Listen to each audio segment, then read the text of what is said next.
সাংবাদিক ভাই ও বোনেরা, আসসালামু আলাইকুম।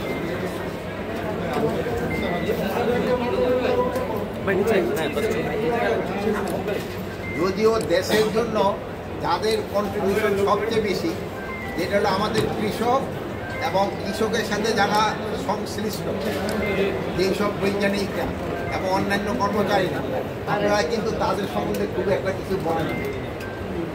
আমরা এই যে কৃষকরা, যেমন আমরা স্বাধীনতার পর আমাদের জনসংখ্যা ছিল 7.5 কোটি, এখন আমাদের জনসংখ্যা প্রায় কেউ বলে 17, কেউ বলে 18 কোটি। কিন্তু কৃষি জমি আগে যে পরিমাণ ছিল ওই পরিমাণের থেকে কিন্তু এখন অনেক কমে গেছে। তারপরে কিন্তু এই কৃষকরাই কিন্তু আমাদের খাওয়ায় পরে রাখছে, কিন্তু আমরা তাদের সম্বন্ধে কিন্তু খুব কম। আপনারা জানেন যে এবার প্রায় এই বোরো ধান কিন্তু 15 লক্ষ টন বেশি হয়েছে। এবার হয়তো আমাদের আগামীতে হয়তো আমাদের মানে চাউল ইম্পোর্ট করতেও নাও দরকার হতে হবে। এবার কিন্তু আলুর প্রোডাকশন অনেক বেশি হয়েছে, কৃষক কিন্তু আলুর দাম পাচ্ছে না, কিন্তু আপনারা কিন্তু খুব একটা বলেন না। কিন্তু যে সময় গত বছর আলুর দাম অনেক বেশি ছিল, সেই সময় আপনারা সমানে লিখছেন যে এই আলুর দাম এত বেশি, আলুর বেশি। এই জন্য আমি আপনাদের অনুরোধ করব, একটু কৃষকের সম্বন্ধে একটু আপনারা বলবেন, তাদের সুখ কিসে হচ্ছে, তাদের অসুবিধা কোথায় কী হচ্ছে, এইগুলি সম্বন্ধে আপনারা একটু বলবেন।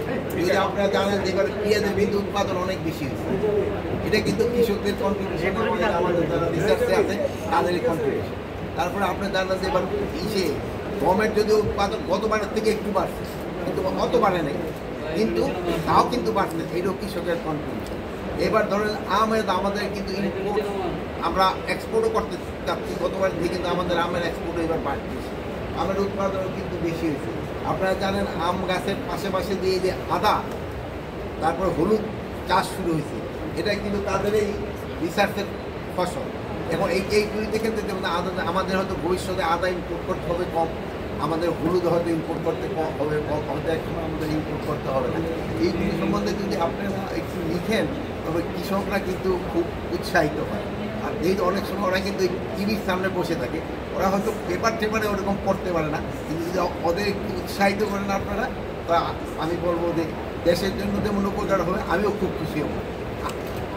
মাননীয় উপদেষ্টা মহোদয়, আমরা একটা বিষয় সবসময় লক্ষ্য করি যে কৃষকের যখন ধানটা ক্রয় করার সময় হয়, তখন মন্ত্রণালয় টাকা ছাড় করে না। অনেক সময় মাঠ পর্যায়ে কৃষকের উৎপাদিত পণ্য তারা যেহেতু কোল্ড স্টোরেজ বা বিভিন্ন জায়গায় তাদের রাখার সংরক্ষণের ব্যবস্থা থাকে না, কিন্তু যেই সময় কৃষকের ধান উঠে সেই সময় কেনাকাটার সুবিধাটা তারা পায় না, যেই কারণে মধ্যস্বত্বভোগীরা তাদের এই পণ্যটা কিনে নিয়ে যায়। এটি কি আপনি সঠিক সময় ক্ষেত্রে এই জন্য সরকারের যে ক্রয় করার কথা ছিল যতদিন পরে, ওটা থেকে কিন্তু আমরা প্রায় 15 দিনের মতো আগাই দিছি। যেহেতু আমি জানেন যে এবার ধান কর্তন যে করার জন্য আমি সিলেটে সুনামগঞ্জে গিয়েছিলাম, এই জন্য কিন্তু আমরা আগাই দিয়েছিলাম, এবং আমি ওখানে একটা এলএসডি যেখানে রাখে আমি ওইটাও ভিজিট করি।